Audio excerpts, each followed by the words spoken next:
여러 경계 속에 시장이 오늘도 지지부진한 장, 박스권 안에서 보합 안에서만 제한된 움직임 보여주고 있는데요.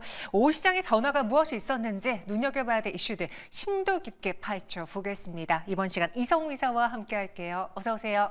안녕하십니까. 네, 안녕하십니까. 이사님. 네. 엔비디아 실적 발표 전까지 계속 이럴 모양일까요? 오늘도 시장이 지지부진한데요. 오후장에 약간의 변화가 있었다면 그나마 알테오젠의 신고가 정도일 것 같아요. 시장 안에서 무슨 변화 부착하셨습니까? 시장 흐름 보면 네. 매도는 오늘은 이제 제한적으로 나타나고 있는데요. 네. IT 쪽이 시장 대비해서 약하고 반면에 제약 바이오 쪽이 시장 대비해서 강한 흐름들 이 정도로 좀 요약해서 볼 수 있겠습니다. 외국인이 시장을 현물 기준으로는 아직 사주지를 않아요. 그런 영향을 안고 프로그램 매매 차익 거래 정도만 들어오고 있는 상황이다 보니까 지수 같은 경우가 하락은 제한적인데 또 반등 또한 좀 제한적이라는 말씀을 드릴 수가 있겠습니다. 반등도 그래서 제한적인 흐름이다라는 평가예요. 그럼 그 안에서 오늘 우리가 눈여겨봐야 될 이슈는 무엇일까요? 너무나 답이 좀 명확하게 보이는 것 같은데요. 두 가지 이슈 다뤄보도록 하겠습니다. 오늘의 이슈 추적 주인공 첫 번째는 바이오, 특히 황제주로 3년 만에 등극한 삼성 바이오로직스 이야기 한번 해보겠고요. 엔비디아의 실적 발표를 앞두고 두려움에 떨고 있는 국내 반도체주까지 점검해보죠. 먼저 삼성 바이오로직스 이야기 해보겠습니다. 확실히 제약바이오가 지금 시장 안에서 주도주라고 느껴진 이유가 뭐냐면요. 예전에 그 펩트론부터 시작해서 알테오젠, 삼천당 제약 이런 굵직한 기업들이 많아졌는데 여기에 유한양행 그 뒤를 삼성 바이오로직스가 잡았습니다. 내가 왕이 될 상인가? 삼성 바이오로직스 3년 만에 황제주 등극하면서 정말 흔들리지 않는 편안함이다라는 SK증권의 코멘트가 있었어요. 이 수주 실적을 통해서도 확인되는 독보적인 CMO 경쟁력입니다. 이 그래프를 제가 간단하게만 소개해드리면요. 2016년만 하더라도 31억 달러의 CMO 수주 금액에 불과했는데 2023년 기준으로는 최소 4배가량 상승하면서 120억 달러의 CMO 수주 금액이 형성되어 있습니다. 만약에 여기서 상용화까지 그리고 앞으로 기술에 대한 플러스 알파까지 더해진다면 그 수주 금액은 어마어마할 것이라고 판단해주고 있고요. 여기 더불어 공급 과잉에도 견조한 아웃소싱으로 인해서 향후 미래까지 보장되어 있다는 평가입니다. 신규 실적 지속적으로 증가하고 있는 모양새고요. 그리고 최근에 이 항체 의약품 생산 업체들의 인하우스 생산 비중이 감소하고 있다. 계속해서 소싱을 주고 있다라고 판단하시면 될 것 같아요. 더불어 세포와 유전자 치료제 시장의 개화 시기가 예상보다 늦어지고 있는데 오히려 그 시장, 미국 시밀러 시장의 개화에 따라서 단클론 항체 수요가 증가하며 삼성 바이오로직스는 지금 계속적으로 성장할 수 있는 환경에 놓여져 있다. 오늘 SK증권은 삼성 바이오로직스에 대해서 커버리지를 오랜만에 게시했습니다. 목표 주가는 120만 원으로 제시를 했고요. 제가 살펴보니까 125만 원, 한 120만 원대의 삼성 바이오로직스의 목표 주가가 형성되어 있는 것 같아요. 이성 이사님. 네. 이 삼바로가 황제주 등극, 소위 100만 원이 넘어서면 황제주라고 하잖아요. 네. 그 등극할 수 있었던 가장 주된 요인 무엇이라고 실적이라고 생각하십니까? 아니면 지금 시장 안에서 워낙 제약 바이오에 대한 환경이 조성되었기 때문에 이제는 제 값어치를 하는 거라고 보십니까? 의약품 위탁 생산 사업과 관련해서 지금 미중 분쟁 같은 경우가 나타나면서 생물보안법 이게 진행이 됩니다. 그렇다 보니까 우리나라가 갖추고 있는 캐파 안에서 가동률이라고 하죠. 그런 부분이 더 올라가다 보니까 아무래도 수혜가 됩니다. 그런 구조 안에서 주가가 상승을 했다라고 보면 되겠고요. 환경이 좀 뒷받침되다 보니 지금 상황 안에서는 뭐 100만 원까지 주가가 오늘은 터치를 한 것으로 볼 수가 있습니다. 연간에 한 1조 3천억 원에서 1조 5천억 원의 영업이익을 거두는 체력이고요. 한 70조 정도의 시가총액이거든요. 이게 밸류에이션으로 접근하기에는 한계가 있겠지만 네. 글로벌 기업 쪽과 비교를 해봤을 때는 한 100만 원 정도는 이제 적정한 주가 수준의 상단 구간입니다. 그렇다 보니 여기에서는 굳이 무리할 필요는 없다라는 말씀을 함께 드립니다. 여기에서는 무리하지 말자라는 이야기가 신규 매수는 좀 자제하자라고 들리는데 네. 맞나요? 네, 그렇습니다. 뭐 100만 원 이상에서는 위로 뭐 상승해도 수익이 볼 수 있는 룸이 한 10%에서 20%그 정도다 보니까요.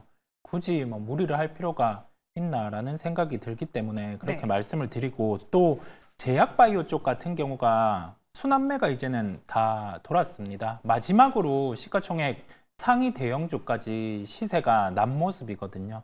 그렇다 보니까 여기에서는 자칫 뭐 가격 조정도 나올 수 있는 부분이 열려 있기에 무리할 필요는 없다라는 말씀을 한 번 더 드립니다. 진짜 오랜만에 제약바이오에 대해서 약간의 고점 신호처럼 들리는 언급이 나온 것 같습니다. 그 안에서도 순환매가 어느 정도 일단락되고 있고 거의 마지막 타자까지 왔다라고 평가했는데 혹시 그 마지막 타자에 대형주 외에도 CDMO 기업들을 넣어야 되는 건지 최근에 뭐 삼성바르스 잘 가는 거 보면서 셀트리온이라던가 네. 바이넥스 또 ST팜의 주가 상승이 어제는 굉장히 강했거든요.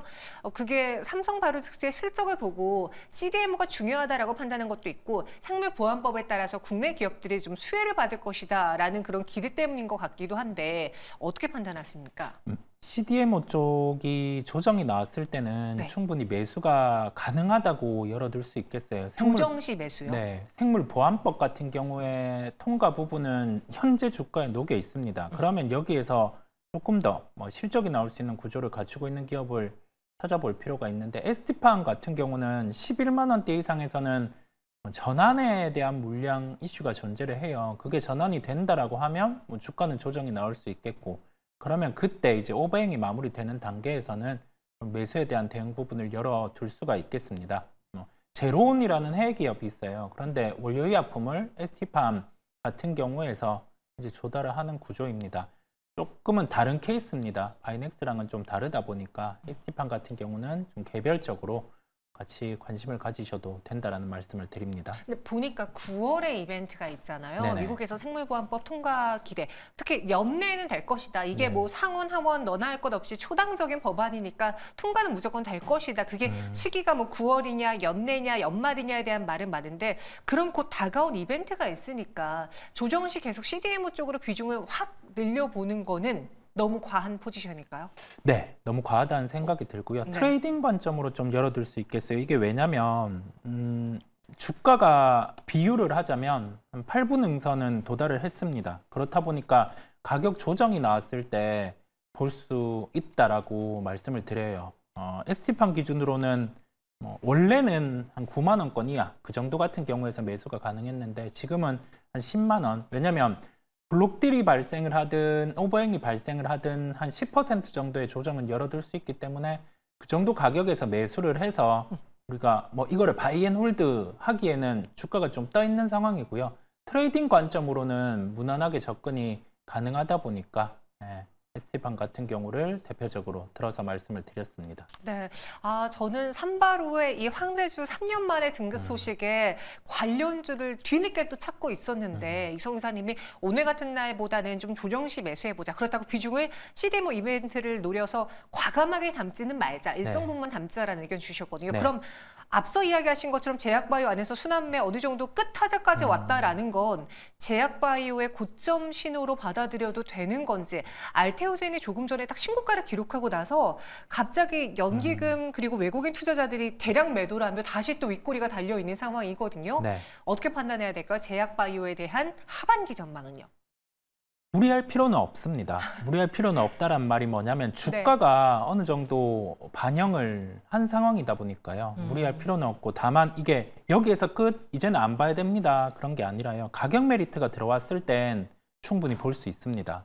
그렇다 보니까 여기에서 배제는 아니란 말씀을 드리고요. 다만 트렌드를 이끌어가는 종목 같은 경우는 지속적인 관심이겠죠. 대표적으로 알테오젠 같은 종목은 여전히 뭐 관심에 대한 부분. 그런데 이 가격에서 사는 건 아니에요. 뭐 차라리 가격 조정이 나와서 뭐 20만 원 중반 이런 때 보는 게 낫지. 여기에서는 무리할 필요는 없고요. 여전히 뭐 나머지 하단의 종목들, 뭐 삼천당제약 이런 쪽 같은 경우도 주가가 한번 빠졌기 때문에 이제 또 반등을 시도하고 그렇게 연결해서 보시면 되겠습니다. 알테오젠이 최우선적으로 눈에 띄긴 하지만 이 가격에는 섣불리 그렇게 들어가지 말자라는 건데 제가 찾아보니까 앞으로 이제 주요 모멘텀을 갖고 있는 기업들이 꽤 많더라고요. 그 중에서 SK 바이오팜은 최근에 많이 올랐고 네. 셀트리온은 여전히 낮은 가격대에 있고 뭐 녹십자라던가 종근당 역시도 신고가라고 비교했을 때에는 아직 눈이 많이 열려 있잖아요. 알테오젠 말고 말고 이런 가격적인 매력이 있는 후발주자에 대한 투자는 어떻게 판단하시는지요? 충분히 할 수도 있습니다. 네. 그런데 우리가 업종 안에서도 1등주를 찾아서 철저하게 1등 또는 2등주 정도로 매매를 하시는 게 나아요. 물론 트렌드에서 여기에서 좀 퍼져서 모멘텀이 있는 쪽으로 수급이 더 퍼질 수는 있지만 굳이 뭐 여기에서 퍼뜨려서 매매하기보다 트렌드의 중심에 있고 1등주, 2등주 정도까지만 매매를 하시는 게 낫겠습니다. 네, 1등주, 2등주까지만 눈여겨보자. 그렇다면 그 종목군은 언제 사느냐? 조정 시의 매수 기회로 노려보시기 바라겠습니다. 이어서 두 번째 이슈 가볼게요. 오늘 제약바이오와 달리 경계감이 굉장히 가득한 반도체로 넘어가 보겠습니다. 경계감 최고죠. 왜냐? 이 시험대에 놓여있는 엔비디아죠. 특히나 많은 전문가들이요, 이번 실적이 중요하다라는 이야기를 하더라고요. 매번 중요했겠지만 왜 이번이 더 중요한가? 일단 8월 29일에 실적이 발표가 됩니다. 한국 시간으로는 오전 6시고요. 월가에서는 주당 순이익으로 한 64센트의 EPS, 매출액은 286억 8천만 달러로 예상을 하고 있습니다. 관전 포인트 보시죠. 물론 가장 좋은 건 높아진 시장의 기대치를 훌쩍 뛰어넘는 어닝 서프라이즈겠지만 일단 H200, H20 공급 본격화에 따른 매출 확대 여부를 보셔야 되고요. 또 블랙을로 전환하는 과정에서 이 수요의 성장이 뒷받침되어지느냐, 또 여기에 더불어 GB200 출시 일정과 블랙 시리즈의 공급 타임라인 언제 나오는데가 중요합니다. 4번도 많은 분들 예의 주셔야 할 것 같아요. 과연 최근에 뭐 AI 거품론 회의론이 많이 나오고 있는데 엔비디아는 과연 이 AI 시장 성장성에 대해서 어떠한 자신감을 표명할 것이냐, 메모하게 말할 것이냐를 예의 주셔야겠죠. 매출액과 성장률을 보시면은 여전히 상승세를 보여주고 있습니다. 이성 이사님, 네. 보니까 제가 관련 기사라던가 전문가들의 입장을 봤을 때 오히려 외국계 증권사나 뭐 외사에서는 긍정적으로 좀 기대를 하는데 네. 유독 국내 증권사에서는 이번에 엔비디아 실적 기대치보다 좀 낮을 것이다. 너무 눈높이가 높아졌다. 그리고 잘 나온다고 하더라도 시장에서 크게 반응하지 않을 것이다라는 부정적인 입장을 내놓더라고요. 이성우사님의 생각은 어떠십니까? 여태는 긍정이었습니다. 지금까지는요? 분기 실적이 나올 때는 긍정이었어요. 매출 총이익률 같은 경우가 한 50% 이상 정도는 꾸준히 기록을 해왔으니까 긍정일 수밖에 없었고, 실적 예상치 같은 경우도 계속 업그레이드 되어 왔었죠. 그런데 이번엔 우리가 고민을 해볼 게 엔비디아의 주가 수준을 놓고 보는 거예요. 전고점이 한 140불 대, 지금이 한 120불 대 주가인데요. 동일한 매출 총이익률이 나올 수 있다라고 예상치를 제시를 하면 여기에서 주가는 강하게는 못 오를 수 있습니다. 그렇다 보니까 무리할 필요가 없는 거죠. 선택은 어떤 선택이냐면 엔비디아 실적을 놓고 엔비디아 플레이를 하거나 아니면은 국내 IT주를 사는 건데, 국내 IT주 같은 경우도 뭐 하이닉스 기준으로 내일 뭐 한 번 더 빠져준다라고 하면은 매수를 해볼 수는 있는데, 그게 실익이 강하게 나타날까, 이런 부분에 대한 물음표가 존재를 하거든요. 네. 그렇다 보니까 이번에는 주가는 좀 물음표입니다. 그래서 무리할 필요가 있겠나라는 생각이 듭니다. 지금까지는 좀 긍정적으로 봤지만 이번에는 나 역시도 경계감을 갖고 볼 것이다라는 겁니다. 그 와중에 SK하이닉스의 목표 주가 하향 리포트가 나왔어요. 보실까요? 실상 국내 증권가에서는요, 목표가가 하향됐다라는 거는 다시 말해서 매도 의견 리포트로 받아들이는 경우가 많습니다. 네, BNK 투자증권의 리포트가 나왔어요. SK하이닉스에 대해서 HBM 수요 축소 조짐과 영향을 분석해보자. 핵심은 그겁니다. 내년에 엔비디아 HBM 수요량이 예상보다 적을 수도 있을 것이다. 근데 또 여기 보면 실제로 동사 매출에 미친 영향은 제한적일 전망이다라고 하는데, 하지만 그래도 줄어들 수 있으니까 목표가를 하향하겠다라고 불리고요. 여기에 일반 메모리 시황 피크아웃에도 내년 고용량 DM으로 SK하이닉스의 경우는 실적 차별화를 보일 것이다. 다시 말해 다른 업체들보다는 그래도 SK하이닉스가 선방할 것이다라는 판단입니다. 하지만 수요 우려를 반영했을 때 목표가를 25만 원에서 23만 원으로 하향 조정했습니다. 투자 의견 매수라고 써 있지만 이 정도면 뭐 매도 리포트로 많이들 받아들이시죠. 이성 이사님, 네. 이 BNK 투자증권에서 말하는 소위 말하는 매도 리포트를 낸 이유는 무엇이며 동의하시는지요? 합리적인 개연성이고요. 네. 이게 HBM 쪽 같은 경우가 지금 2025년, 2026년 초반까지 거의 솔드아웃이라고 하잖아요. 그 부분을 놓고 종목들 같은 경우에 밸류에이션이 측정돼 있다 보니까 근데 생각보다 이게 지연되는 부분이 있어요. 그를 놓고 수요량이 예상보다 축소될 수 있다라는 점에서 목표가를 하향을 했고 23만 원 가격으로 충분히 하향할 수 있는 부분입니다. 네, 그렇다 보니까 여기에 대해서는 한 60%는 동의하고요. 네. 충분히 조금은 톤을 낮출 수도 있는 상황임을 같이 말씀드립니다. 이 톤이 낮아지면서 20만 원 부근도 아닌 지금 SK하이닉스가 2% 추가 하락 나오며 17만 원 선까지 내려왔습니다. 지금 경계에 대한 이야기가 나오면서 갑자기 반도체주들이 다 같이 좀 밀리고 있는 추세거든요. 그러면 우리가 또 경계가 과도했다라고 판단하고 다시 또 반등이 나올 수도 있는 거니까 엔비디아 실적 발표를 앞둔 이번 주에 반도체주 전략은 어떻게 해야 될지 현 구간에 더 담아볼까요? 아니면 비중을 축소할까요? 어떻게 전략 세울까요? 내일 한번 조정 나오면 그래도 네. 엔비디아 실적을 놓고는 이벤트로 플랜을 해볼 수는 있습니다. 그런데 우리가 그 사이클을 놓고 강도를 강하게 우리 포트폴리오에서 50% 이상 이렇게 가지고 갈 수 있었다라고 하면은 지금은 강도가 한 절반이야, 한 40% 정도. 그러니까 비중이 50%가 아니라 50에 0.4 정도도 20% 정도로 가지고 갈 수 있는 그런 사이클의 구간입니다. 그렇다 보니까 무리하지 마시되 내일은 이벤트에 참여해 볼 수 있는 그런 주가 수준까지는 조정이 나왔다라는 말씀을 드립니다. 네, 만약에 내일도 추가적인 하락이 나온다면은 오히려 그때는 매수 기회로 보는 게 어떻겠느냐. 일단 오후장에 오늘은 아닌 것 같습니다. 바이오 반도체 잠깐 톤이 좀 낮았는데요. 여러분 잘 참고해 보시기 바라겠고요. 이성우 이사와 함께 전략 세워봤습니다. 자세한 설명 고맙습니다.